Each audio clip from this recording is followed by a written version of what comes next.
Hello friends, प्रीति ma'am's academy में आपका स्वागत है।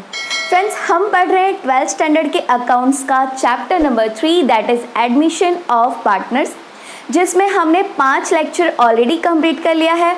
अब आज के इस लेक्चर में हम पढ़ेंगे कैपिटल एडजस्टमेंट। तो चलिए स्टार्ट करते हैं।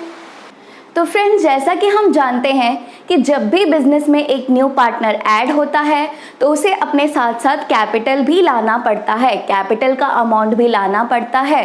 अब ये कैपिटल कितना इन्वेस्ट करना है, वो न्यू पार्टनर कितना कैपिटल लाएगा, ये उसे कौन बताता है? Old partners. लेकिन ये ओल्ड पार्टनर्स कितना कैपिटल लाना है ये अपने हिसाब से, अपने मन मर्जी से नहीं बताते। इसका भी एक हिसाब होता है। जिसका जितना प्रॉफिट शेयरिंग होगा, जितना प्रॉफिट शेयरिंग रेशियो होगा, उसके हिसाब से उनका कैपिटल होता है। जितना जिसका प्रॉफिट में शेयर होगा, जितना कमाएंगे, उसके हिसाब से ही कैपिटल इन्वेस्ट करेंगे। जैसे कि फॉर एग्जाम्पल अगर हम बात करें, एक पार्टनरशिप फर्म है जहाँ पे कि ए एंड बी दोनों पार्टनर है और इनका प्रॉफिट शेयरिंग रेशियो है, मान लो 2:2। इनका प्रॉफिट शेयरिंग रेशियो है 2:2। अब इन्होंने डिसाइड किया एक और पार्टनर को ऐड करने के लिए, दैट इज सी को इन्होंने डिसाइड किया 1 शेयर के लिए ऐड करने के लिए। अब यहाँ ए और बी का कैपिटल मान लो 1, इसका ए का है 2 lakhs और बी का भी है 2 lakhs। ये दोनों का अगर मान लो 2 lakhs कैपिटल है तो यहाँ सी का कैपिटल कितना होना चाहिए? सी का कैपिटल 1 लाख होना चाहिए, राइट? ये कैसे पता चला हमें कि सी का कैपिटल 1 लाख होना चाहिए? पुराने पार्टनर्स के कैपिटल को देख के हमने ये देखा कि पुराने पार्टनर्स जिनका कि शेयर 2:2 है, तो 2 शेयर के पीछे उन्होंने 2 लाख का कैपिटल लगाया है। इसने भी, बी ने भी 2 शेयर के पीछे 2 लाख का कैपिटल लगाया है। तो न्यू पार्टनर को भी जिसका 1 शेयर है, उसको 1 शेयर के पीछे कितना कैपिटल लगाना चाहिए? 1 लाख। तो यहाँ प्रॉफिट शेयरिंग रेशियो के हिसाब से डिसाइड होता है कि किसका कैपिटल कितना होगा। जिसका जितना शेयर होगा प्रॉफिट में, उतना ही ज़्यादा कैपिटल होगा। एक शेयर के पीछे जितना उसको कैपिटल लगाना है, न्यू पार्टनर से भी उसी रेशियो में वो लोग कैपिटल मांग सकते हैं। ज़्यादा अपनी मनमानी से नहीं मांग सकते। यहाँ हम ये नहीं बोल सकते सी को कि तुम 2 lakhs का कैपिटल तुम भी ला दो, हमने 2 lakhs लगाया तो तुम भी 2 lakhs का कैपिटल ला दो, नहीं बोल सकते, क्योंकि यहाँ इनके शेयर्स भी ज़्यादा हैं तो कैपिटल तो ज़्यादा ही रहेगा। ठीक है, तो न्यू पार्टनर का शेयर हम उसी रेशियो में लेंगे जैसा ओल्ड पार्टनर का प्रॉफिट शेयरिंग था और जिसके हिसाब से उन्होंने कैपिटल लाया। यानी कि 1 शेयर के पीछे जितना कैपिटल ओल्ड पार्टनर ने लाया है, न्यू पार्टनर भी उतना ही शेयर लगाएगा। ठीक है, इससे ओल्ड पार्टनर ज़्यादा नहीं मांग सकते, अपनी मनमानी नहीं कर सकते, एक हिसाब से ही मांग सकते हैं। ठीक है, जैसे कि गुडविल के वक्त गुडविल पहले कैलकुलेट हुआ, कितना गुडविल है पूरे फर्म का, और उस गुडविल में से न्यू पार्टनर का कितना शेयर है वो हमने कैलकुलेट किया। कैसे कैलकुलेट किया मैंने आपको एक्सप्लेन किया था। ठीक है, कि उसका कितना शेयर आएगा, कितना वो फ्यूचर में उसमें से शेयर लेगा गुडविल के प्रॉफिट में से, उतना ही उसे कॉम्पेंसेट करना पड़ेगा, उतना ही पैसा लाना पड़ेगा गुडविल का। तो यहाँ कैपिटल के केस में भी कैपिटल भी हम उतना ही मांगेंगे जितना उसका प्रॉफिट शेयरिंग रेशियो होगा, उसके हिसाब से ही, उसके शेयर के हिसाब से ही हम उससे कैपिटल भी लेंगे। तो यहाँ पे आपको क्वेश्चन 2 टाइप से आ सकता है। पहला टाइप ये कि आपको न्यू पार्टनर का कितना कैपिटल है ये आपको दिया नहीं होगा, सिर्फ ओल्ड पार्टनर्स के कैपिटल दिए होंगे। जैसे कि अभी मैंने एग्जांपल लिया था, ओल्ड पार्टनर के कैपिटल दिए होंगे और उनके एक शेयर के पीछे कितना उन्होंने कैपिटल लगाया है, उसके हिसाब से हम ये पता करेंगे कि न्यू पार्टनर का शेयर कितना है। न्यू पार्टनर का शेयर आपको नहीं दिया होगा, उसका कैपिटल शेयर कितना लाना है उसे, ये आपको ढूंढना होगा। किस बेसिस पे आप ढूंढेंगे? ओल्ड पार्टनर्स का जो कैपिटल है, जितना उन्होंने इन्वेस्ट किया है पर शेयर के पीछे। अब जैसे 2 शेयर के पीछे 2 लाख, तो पर शेयर के पीछे कितना इन्वेस्ट किया है? 1 लाख। तो उसके हिसाब से इसका जितना शेयर है उसके हिसाब से उसे कितना लाना चाहिए, ये हमें कैलकुलेट करना होगा। ठीक है, और सेकेंड टाइप का क्वेश्चन क्या दिया रहेगा? सपोज ए और बी, यहाँ पे 2 पार्टनर है और एक न्यू पार्टनर को ऐड कर रहे हैं, दैट इज सी, और इनका प्रॉफिट शेयरिंग रेशियो हमें ढूंढना होगा। तो मान लो हमने ढूंढ लिया 2:2:1, ऐसा हमने ढूंढा। तो यहाँ पे आपको इनके जो कैपिटल्स हैं, ठीक है, यहाँ पे आपको दिए नहीं होंगे, आपको इसका कैपिटल डायरेक्टली दे दिया होगा। जैसे कि मान लो 1 लाख दिया है तो उसके हिसाब से इनके कैपिटल्स आपको दिए होंगे, लेकिन इसका कितना कैपिटल है वो आपको क्लियर दिया होगा और उसके हिसाब से हमें इन दोनों के कैपिटल कितने होने चाहिए वो एडजस्टमेंट करना पड़ेगा। यानी कि ये जितना 1 शेयर के पीछे कैपिटल लगा रहा है, इन दोनों के कैपिटल भी हमें पता करने होंगे कि उसके हिसाब से इन दोनों के कैपिटल कितने हो जाएंगे या कितने होने चाहिए, और जितने उनके कैपिटल है वो सफिशिएंट है कि उन्हें और पैसा लाना पड़ेगा। ठीक है, अगर कम है 1 शेयर के पीछे इसका 1 लाख है और मान लो इसका 2 शेयर के पीछे 2 लाख होना चाहिए, लेकिन इन्होंने जो इन्वेस्टमेंट किया है कैपिटल का, उसके कैपिटल, इसकी कैपिटल मान लो है 1,50,000। ठीक है, 1,50,000 है, तो इस केस में इसे 50,000 और लाना पड़ेगा। ओके, 50,000 और लाना पड़ेगा तो इसका शेयर कंप्लीट होगा। तो कितना लाना पड़ेगा और कितना, उस तरह से एडजस्टमेंट हमें करना होता है क्वेश्चन में, और इसीलिए हम इसे बोलते हैं कैपिटल एडजस्टमेंट। तो कैपिटल एडजस्टमेंट कैसे करना है ये अब हम देखते हैं, क्योंकि कैपिटल एडजस्टमेंट आप सब में स्टार्टिंग में नहीं कर सकते।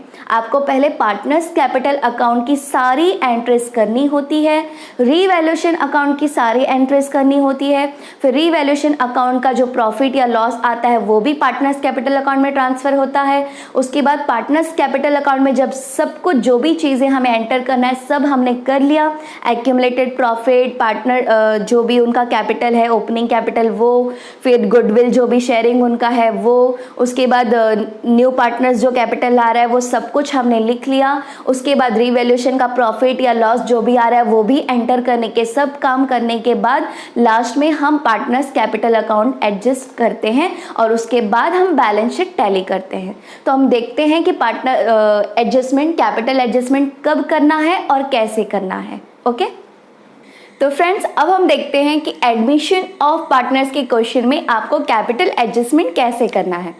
तो सबसे पहले तो जब आपको क्वेश्चन में दिया हो कि adjust the capitals of all the partners as per their new profit sharing ratio, ऐसे क्वेश्चन में अगर दिया हो तो ही आपको कैपिटल एडजस्टमेंट करना है।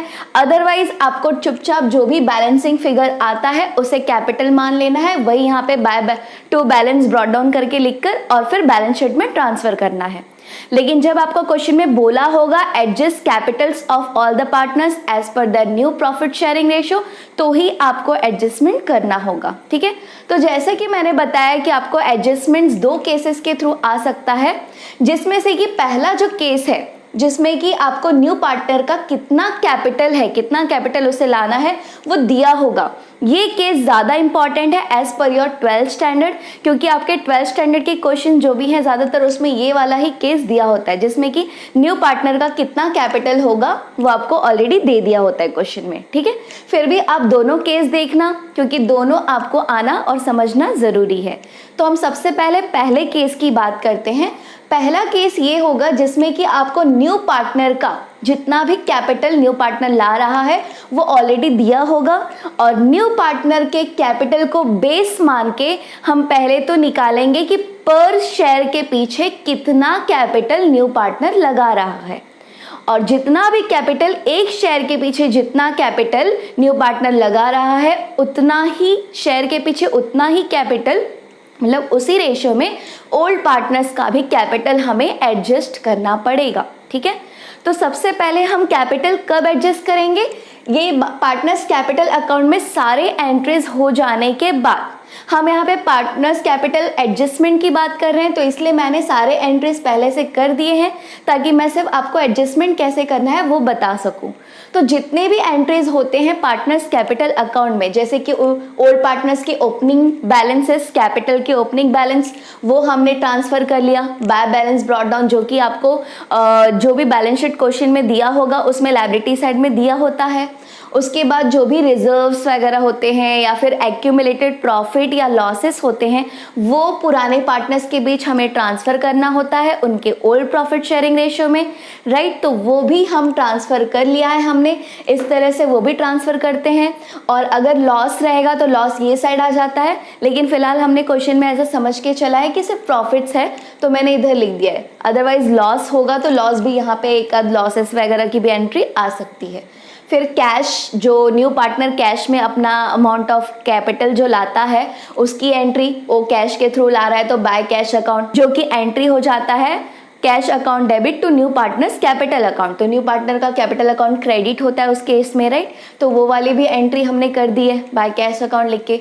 फिर गुडविल जो न्यू पार्टनर लाता है वो ओल्ड पार्टनर्स के बीच में डिस्ट्रीब्यूट करना पड़ता है, उन्हें कॉम्पेंसेट करना पड़ता है उनके सैक्रिफाइस रेशियो में, तो ये भी ओल्ड पार्टनर्स का हमने एंट्री कर लिया है। फिर रीवैल्यूएशन अकाउंट, रीवैल्यूएशन अकाउंट में अगर प्रॉफिट आया तो इस साइड लिखते हैं, लॉस आएगा तो इस साइड लेते हैं। तो मैंने एज प्रॉफिट मान के चला है और यहाँ पे लिख दिया और उसे सिर्फ ओल्ड पार्टनर्स को देते हैं। तो ये सारी एंट्रीज, मतलब पार्टनर्स कैपिटल अकाउंट की जितनी भी एंट्रीज है, सारी एंट्रीज, सारा पोस्टिंग, सारी एंट्रीज, सारा ट्रांसफर होने के बाद लास्ट में हमें कैपिटल एडजस्ट करना होता है, ठीक है। तो लास्ट में हम कैपिटल एडजस्ट करते हैं। तो सबसे पहले हम फर्स्ट केस में देखते हैं कि इस केस में आपको कैपिटल एडजस्ट कब करना है। कब? जब आपको न्यू पार्टनर का कितना कैपिटल लाएगा वो दिया होगा अमाउंट, ठीक है। तो इस केस में सबसे पहले तो हमें क्या चाहिए होगा, न्यू प्रॉफिट शेयरिंग रेशियो। तो क्वेश्चन में सबसे पहले आप क्वेश्चन सॉल्व करते वक्त पहले तो आप new profit sharing ratio, sacrifice ratio ये सब कैलकुलेट करके रख लेंगे, ठीक है। तो new profit sharing ratio suppose हमारा आया है 3:2:1। सपोज ऐसा हम मान के चलते हैं कि न्यू प्रॉफिट शेयरिंग रेशियो हमने कैलकुलेट कर लिया है और वो आया है 3:2:1 और जो न्यू पार्टनर कैपिटल का शेयर ला रहा है वो ला रहा है 1 लाख। तो सबसे पहले हम ये देखेंगे कि 1, इसका जो न्यू पार्टनर का कैपिटल है इसे हम बेस मान के ये देखेंगे कि 1 शेयर का कितना कैपिटल हो रहा है। तो न्यू पार्टनर 1 शेयर के पीछे 1 लाख ला रहा है, यानी कि अगर हम बात करें A, B एंड C, जो तीनों पार्टनर हमने जो एग्जाम्पल में नाम लिया था वही मैंने ले लिया है, तो इनका शेयर्स मैं यहाँ लिख देती हूँ 3:2:1, ये शेयर था, राइट। तो अब यहाँ पे मान लो जो न्यू पार्टनर है वो अगर 1 लाख ला रहा है, कितने शेयर के लिए? 1 शेयर के लिए। तो 2 शेयर का कितना होना चाहिए? तो 2 शेयर का होना चाहिए 2 लाख, राइट। अगर 1 शेयर का 1 लाख है तो 2 शेयर का 2 लाख होना चाहिए, और इसका 3 लाख है तो इसका कितना होना चाहिए? राइट, 3 लाख होना चाहिए। इसका 3 शेयर है तो इसका 3 लाख होना चाहिए कैपिटल। तो अब हम क्या करेंगे, एक बार हमने ये देख लिया, इसके शेयर को बेस मान के, इसके कैपिटल को बेस मान के हमने देख लिया कि पर शेयर के पीछे जितना कैपिटल है उसके हिसाब से इनका जितना शेयर है उसके हिसाब से कितना कैपिटल होना चाहिए। तो ये जो भी कैपिटल हमें मिल जाएगा इनका, ये तीनों का कैपिटल हम डायरेक्टली यहाँ पे लिख देंगे, ठीक है। डायरेक्टली हम जबरदस्ती लिख देंगे, वो आ नहीं रहा है कैलकुलेट करके हम अभी नहीं देखेंगे, हम ऐसे ही लिख देंगे पहले कि इतना हमें लाना है कैपिटल, ठीक है।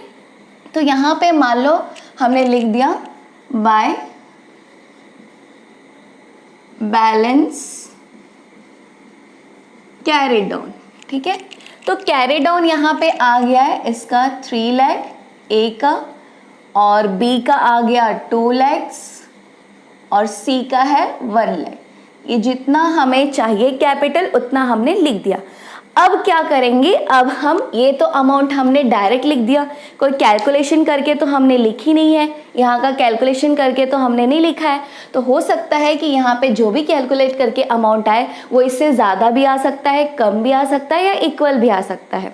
तो इक्वल आएगा तो टेंशन नहीं है, लेकिन ज़्यादा या कम आएगा तो हमें उसे एडजस्ट करना पड़ेगा। तो कैसे एडजस्ट करेंगे, हम सबसे पहले यहाँ पे इनका टोटल लेंगे। तो मान लो मैंने ए का टोटल किया, ठीक है। तो ए का सपोज यहाँ का जो टोटल है वो अगर 3,10,000 आता है, फॉर एग्जाम्पल 3,10,000 आता है, उसी तरह बी का भी टोटल करेंगे। तो मान लो बी का टोटल आता है 1,80,000, ठीक है। अब उसी तरह हम यहाँ पे सी का टोटल करेंगे। तो सी का तो एक ही अमाउंट रहेगा, जितना उसने कैपिटल लाया है तो वो 1 लाख ही रहेगा, तो ये हमने लिख दिया 1 लाख, उसका तो एक ही बैलेंस यहाँ पे लिखा हुआ है ना, जितना उसने लाया है कैपिटल। तो अब क्या करेंगे, ये सारा हमें यहाँ ट्रांसफ़र करना है। अब यहाँ पे आप देख सकते हैं कि यहाँ 3 लाख इसका कैपिटल आना चाहिए था, जबकि यहाँ टोटल कितना आ रहा है 3,10,000। अब 3,10,000 यानी कि 10,000 ए का ज़्यादा है, उसे 3 लाख ही कैपिटल इन्वेस्ट करना था, लेकिन उसने 10,000 ज़्यादा करके रखा है इन्वेस्टमेंट, तो उससे उसका पैसा जो ज़्यादा है वो वापस कर देंगे।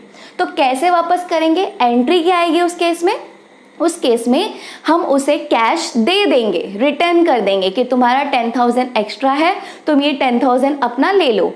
तो यहाँ पे कैश बिजनेस से जाएगा, तो कैश बिजनेस से जाएगा तो एंट्री क्या आ जाएगा, कैश अकाउंट क्रेडिट होगा, क्योंकि बिजनेस से जा रहा है तो उसे हमें क्रेडिट करना पड़ेगा।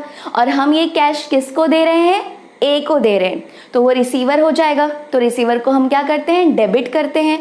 तो हम क्या लिखेंगे, एज कैपिटल अकाउंट, यानी कि जो पार्टनर है जिसका कैपिटल ज़्यादा है उसके कैपिटल अकाउंट को डेबिट करेंगे। तो यहाँ पे ए का कैपिटल ज़्यादा है तो एंट्री क्या आ जाएगा, as capital account debit to cash account. Cash जा रहा है, कैश हम ए को दे देंगे 10,000, तो कैश अकाउंट क्रेडिट हो जाएगा। तो यहाँ एंट्री क्या आ जाएगा, पार्टनर ये ए का कैपिटल अकाउंट क्या हो रहा है, डेबिट होगा। तो यहाँ पे हम लिखेंगे बाय, और जिसमें एडजस्टमेंट करना है, जैसे कैश के थ्रू दे रहे हैं तो हम यहाँ पे कैश अकाउंट लिखेंगे 10,000, ठीक है। और अगर आपको बोला है कहीं और एडजस्टमेंट करने के लिए, जैसे कि बोला लोन अकाउंट में एडजस्ट कर दो, ठीक है, या फिर बोला है करंट अकाउंट क्रिएट करके उसमें एडजस्ट कर दो, तो जिस अकाउंट में एडजस्टमेंट करने के लिए आपको क्वेश्चन में बोला है वो अकाउंट का नाम लिखेंगे। अगर करंट अकाउंट में बोला है तो यहाँ पे बाय करंट अकाउंट लिख देंगे, जैसा बोला है वैसा हम करेंगे। तो फिलहाल हम कैश का एग्जांपल मान के चलते हैं कि कैश में देने बोला है, तो हम कैश अकाउंट को क्रेडिट करेंगे और ए के कैपिटल अकाउंट को डेबिट करेंगे। तो एंट्री यहाँ ऐसे आ जाएगा, ए का कैपिटल अकाउंट डेबिट हो रहा है और जिसके अगेंस्ट में हो रहा है, कैश के अगेंस्ट में हो रहा है, तो कैश अकाउंट हम लिख देंगे, ठीक है। तो उसका जितना एक्स्ट्रा था हमने उसे दे दिया। उसी तरह बी का कितना मान लो आ रहा है 1,80,000, जबकि बी का कैपिटल होना चाहिए था 2 लाख, यानी कि 20,000 कम है। तो जितना कम है उससे हम मांग लेंगे, जितना कम है उससे हम मांग लेंगे। कैसे बोलेंगे, तुम्हारा 20,000 कम है, 2 लाख होना चाहिए था, लेकिन तुमने कितना इन्वेस्टमेंट किया है, 1,80,000 ही इन्वेस्ट किया है, तो 20,000 और कैश दे दो। जिसका ज़्यादा है उसे रिटर्न कर देंगे और जिसका कम है उससे मांग लेंगे। तो यहाँ पे हम बी से और 20,000 मांग लेंगे। तो बी क्या करेगा, कैश लेके आएगा, अगर कैश में ला रहा है तो कैश लेके आएगा, तो कैश बिजनेस में आएगा तो कैश अकाउंट डेबिट होगा, और लाने वाला कौन है, बी, तो बी का कैपिटल अकाउंट क्या करेंगे, हम क्रेडिट करेंगे। तो इसके क्रेडिट साइड में एंट्री आ जाएगा बाय कैश अकाउंट, क्या ला रहा है वो, कैश ला रहा है। कितना लाएगा, 20,000, जितनी वैल्यू इसकी कम है उतना ही मांगेंगे, ठीक है। तो अब अगर आप देखेंगे तो सी का तो 1 लाख यहाँ था और 1 लाख ही उसका कैपिटल है, तो वो टैली हो जाएगा, और जिसका जितना कम ज़्यादा हो रहा था वो हमने दे दिया। तो अब आपका जो भी बैलेंस है वो टैली हो जाएगा, ठीक है। अब अगर आप देखेंगे तो ये आपका अमाउंट सेम टैली हो जाएगा। यहाँ पे ये टोटल नहीं रहने देंगे हम, क्योंकि जो टोटल ज़्यादा रहता है हम वो लिखते हैं। तो ये तो 1,80,000 कम वाला है, तो हम यहाँ पे जो यहाँ का टोटल ज़्यादा है, इसका डेबिट साइड ज़्यादा है, तो ये वाला अमाउंट हम लिख देंगे, ठीक है, 2 लाख। तो इस तरह से हम इसे टैली करेंगे, इस तरह से हम एडजस्टमेंट करेंगे। कौन से केस में, फर्स्ट केस में। यहाँ और एक टाइप से मैं आपको बता दे रही हूँ, जैसे कि फॉर एग्जांपल मान लो कि यहाँ पे सी का, यहाँ पे तो 1 दिया था आपको, इसलिए हमने डायरेक्ट निकाल लिया, लेकिन मान लो यहाँ पे सी का कुछ और अमाउंट है, मान लो इनका प्रॉफिट शेयरिंग रेशियो कुछ और दिया, मैं चेंज करके बताती हूँ आपको। प्रॉफिट शेयरिंग रेशियो मान लो दिया है इनका प्रॉफिट शेयरिंग रेशियो 4:3:2, ठीक है, 4:3:2। तो इस केस में सपोज अगर सी का हमें कैपिटल पहले से दिया हुआ रहेगा, मान लो सी 1 लाख ला रहा है, तो 2 शेयर के पीछे अगर ये 1 लाख ला रहा है तो फिर 3 शेयर के पीछे कितना लाना चाहिए, 2 शेयर का अगर 1 लाख है तो 1 लाख डिवाइड बाय 2 अगर हम करेंगे तो हमें पर शेयर का मिल जाएगा। तो पर शेयर का कितना हो जाएगा, पर share capital will be equals to कितना हो जाएगा, 50,000 हो जाएगा, राइट। ये 50,000 हो जाएगा। तो अब पर शेयर के पीछे 50,000 आ रहा है, तो यानी कि यहाँ पे इनको कितना लाना पड़ेगा, 3 शेयर के पीछे। अगर एक शेयर के पीछे 50,000 लाना है तो 3 शेयर के पीछे इसको कितना लाना पड़ेगा, 1.5 लाख लाना पड़ेगा, राइट। और इसे 4 शेयर के पीछे कितना लाना पड़ेगा, 2 लाख लाना पड़ेगा, राइट। तो इस तरह से हमें कैलकुलेशंस करना है, इस तरह से। और जो भी आएगा उनका बैलेंस, वो डायरेक्टली जो भी अमाउंट आएगा डायरेक्टली आप यहाँ लिख दोगे, यहाँ लिख दोगे। और फिर आप कैलकुलेट करके फिर इस तरह से जिसका अमाउंट इससे ज़्यादा होगा उसको हम वापस कर देंगे, उसका पैसा जितना ज़्यादा है। और जिसका भी इससे कम होगा बैलेंस, इससे कम होगा यहाँ का टोटल, या फिर क्रेडिट में से डेबिट माइनस करने के बाद जो भी बैलेंस बचता है वो कम होगा, तो उससे हम जितना कम होगा उतना ले लेंगे। यहाँ सिर्फ क्रेडिट साइड ही था तो हमने क्रेडिट साइड का टोटल किया। अगर डेबिट में भी मान लो आपको कुछ लॉस वगैरह दिया होता तो यहाँ के टोटल में से पहले आप डेबिट का टोटल माइनस करते, और माइनस करने के बाद जो भी बैलेंस आता वो आप चेक करते हैं कि इतना आ रहा है कि इससे कम ज़्यादा आ रहा है। अगर कम ज़्यादा आ रहा है तो उसे आप इस तरह से एडजस्टमेंट करोगे, ज़्यादा आ रहा है तो ऐसे करोगे, कम आ रहा है तो यहाँ लिखोगे, मतलब ले लोगे पैसा, ज़्यादा है तो दे दोगे, ठीक है। तो ये पहला केस हमने समझ लिया। अब हम देखते हैं दूसरे केस में। सेकेंड केस में आपको, और क्वेश्चन अगर आप बुक में, आपके टेक्स्ट बुक में देखोगे तो आपको रेसिप्रोकल लेने के लिए कहा गया है, यानी कि क्रॉस मल्टीप्लाई। बट देखा जाए तो क्रॉस मल्टीप्लाई करने की ज़रूरत ही नहीं है। आप सिर्फ पर शेयर कैपिटल कितना होगा, पर शेयर के पीछे कितना कैपिटल इन्वेस्टमेंट किया है जो न्यू पार्टनर है उसने, उसके टोटल शेयर को डिवाइड करेंगे। टोटल जितना भी कैपिटल होगा उसका जो वो ला रहा है, उसको जितना उसका शेयर है उससे आप डिवाइड करेंगे, तो आपको एक शेयर के पीछे वो कितना कैपिटल आ रहा है वो आपको मिल जाएगा। और उसके हिसाब से आप वो अमाउंट, ये जो ओल्ड पार्टनर्स हैं उनके शेयर से मल्टीप्लाई कर देंगे। जैसे 50,000 है तो 50,000 मल्टीप्लाइड बाय 4 आ जाएगा 2 लाख। फिर उसी तरह से अगर बी का 3 शेयर है तो 50,000 मल्टीप्लाइड बाय 3 आ जाएगा 1.5 लाख, ठीक है, 1,50,000। तो इस तरह से हम निकाल लेंगे। कुछ भी रेशियो दिया हो आप ये मेथड से निकाल सकते। यहाँ पे भी हम देख सकते हैं इस केस में क्या होता है कि न्यू पार्टनर कितना शेयर ला रहा है, कैपिटल कितना ला रहा है, ये नहीं दिया होता, ठीक है। तो इस केस में आप पहले तो new profit sharing ratio calculate करेंगे। न्यू प्रॉफिट शेयरिंग रेशियो मिलने के बाद आप यहाँ पे जो ओल्ड पार्टनर्स का तो शेयर दिया होगा, राइट। ओल्ड पार्टनर्स के शेयर में जितना भी उनका कैपिटल इन्वेस्टमेंट है वो आप लिख देंगे, ठीक है। और उनके कैपिटल इन्वेस्टमेंट को बेस मान के हम न्यू पार्टनर का कितना कैपिटल होना चाहिए वो कैलकुलेट करेंगे। कैसे करेंगे, इनका कौन सा कैपिटल लेंगे हम ओल्ड पार्टनर का, ये जो ए बी एंड सी, तो ये जो ओल्ड पार्टनर्स हैं इनका हम कौन सा कैपिटल लेंगे, जो ओपनिंग कैपिटल दिया हुआ रहेगा, ओपनिंग बैलेंस वो नहीं लेंगे हम। इनके टोटल जो क्रेडिट साइड का टोटल होगा उसमें से अगर डेबिट में कुछ भी लिखा है तो उसको माइनस करने के बाद जो बैलेंस बचेगा वो अमाउंट हम एज कैपिटल उनका कंसिडर करेंगे, क्योंकि इनका करंट अभी का कैपिटल कितना हो जाएगा, ये तो ओपनिंग कैपिटल है, यानी कि न्यू पार्टनर को ऐड करने से पहले जो बैलेंस शीट था उसके हिसाब से वो कैपिटल है। लेकिन अब इनके कितने सारे प्रॉफिट हुए हैं, कुछ लॉसेस हुए हैं रीवैल्यूएशन अकाउंट में, ठीक है, जो प्रॉफिट इन्होंने शेयर नहीं किया था वो भी शेयर कर लिया, तो इनका कैपिटल बढ़ जाएगा या तो कम हो जाएगा। तो अब इनका कैपिटल कितना है ये कैसे पता चलेगा हमें, ए का और बी का, जो ओल्ड पार्टनर्स है उनका क्रेडिट साइड के टोटल में से डेबिट का जो टोटल होगा उसे माइनस करेंगे और जो बैलेंस आएगा वो इनका कैपिटल हो जाएगा करंट टाइम का, उस टाइम का, ठीक है। तो मान लेते हैं कि इनका कैपिटल है, फॉर एग्जाम्पल, ऐसे हम एक एग्जाम्पल ले रहे हैं तो हम कंसिडर ऐसे समझ लेते हैं कि इनका कैपिटल हमें मिल गया, सपोज इसका मिल गया 4,50,000 फॉर एग्जाम्पल, और बी का मिल गया सपोज 3 लाख मिल गया, ठीक है, सपोज। तो इस तरह से इनका हमें कैपिटल मिल गया। अब उसके हिसाब से हमें सी का कितना कैपिटल होगा वो निकालना है। तो इनका इतना इतना मिल गया, ऐसा हम मान के चलते हैं कि इतना इनका इतना इतना हमें मिल गया। वो कहाँ से मिला हमें, यहाँ से, ये जो क्रेडिट साइड के टोटल में से डेबिट का टोटल माइनस करेंगे तो यहाँ तो डेबिट में कुछ भी नहीं है तो क्रेडिट का ही टोटल मिल जाएगा हमें। तो मान लेते हैं कि इसका आ गया टोटल 4,50,000 और इसका आ गया टोटल कितना 3 लाख, ठीक है। इसका अभी हम नहीं देखेंगे क्योंकि इसका तो कैपिटल हमें कितना है वो हमें पता चलना चाहिए, अभी हमें पता ही नहीं है। ये वाला अभी आप नहीं लिखोगे, ठीक है, क्योंकि इसका कैपिटल कितना है अभी हमें पता नहीं है, ठीक है, अभी हमें पता नहीं है।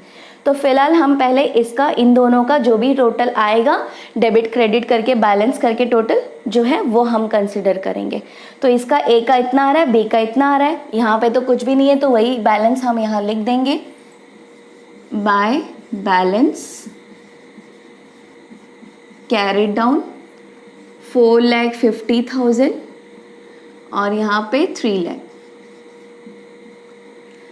अब ये जो इनका बैलेंस आया है इसी को बेस मान के हम सी का निकाल लेंगे कितना शेयर होगा कैपिटल का, ठीक है। तो यहाँ इसके लिए हमें क्या करना होगा, पर शेयर की वैल्यू निकालनी होगी कि एक शेयर के पीछे कितना कैपिटल इन्होंने इन्वेस्ट किया है। तो वो कैसे करेंगे आप, इनका जो भी टोटल कैपिटल होगा, टोटल कैपिटल कितना हो जाएगा, 4,50,000 प्लस 3 लाख कितना हो जाएगा, 7,50,000 और इससे हम डिवाइड करेंगे टोटल शेयर से, टोटल शेयर ओल्ड पार्टनर्स का, किसका, ये दोनों ले रहे हैं हम ओल्ड पार्टनर्स का। तो ओल्ड पार्टनर्स का टोटल शेयर लेंगे तो 3 + 2 कितना हो जाएगा, 5 हो जाएगा, ठीक है। तो इसे हम 5 से डिवाइड करेंगे तो कितना आ जाएगा, तो ये आ जाएगा 1,50,000, यानी कि पर शेयर के पीछे इन्होंने 1.5 लाख लगाया। तो सी का 1 शेयर के पीछे उसे कितना लाख देना पड़ेगा, 1.5 लाख देना पड़ेगा। तो ये जो सी का हमें ढूंढना था ये हमने ढूंढ लिया, 1.5 लाख। तो सी कितना कैपिटल लाएगा, 1.5 लाख लाएगा, ठीक है, 1.5 लाख वो कैपिटल लाएगा। तो वो हम यहाँ पे जो भी है वो लिख देंगे, बाय कैश अकाउंट 1,50,000 और यहाँ पे और दूसरा तो कुछ भी अमाउंट नहीं है तो यही अमाउंट यहाँ पे नीचे आ जाएगा और यहाँ पे भी हम वही ट्रांसफ़र कर देंगे 1,50,000, ओके। और यहाँ जो टोटल ज़्यादा है जो वही टोटल लिख देंगे, तो यही है यहाँ पे, तो यही सेम यहाँ पे हम लिख देंगे, ये 3 लाख और ये 1,50,000, ठीक है। और ये जो भी कैपिटल आया है इसे हम न्यू बैलेंस शीट में ट्रांसफ़र कर देंगे। ये इस केस में भी जो भी हमें ये बैलेंस मिला है, न्यू कैपिटल इनका तीनों का मिल गया है, ये हम न्यू बैलेंस शीट में ट्रांसफ़र कर देंगे, ओके।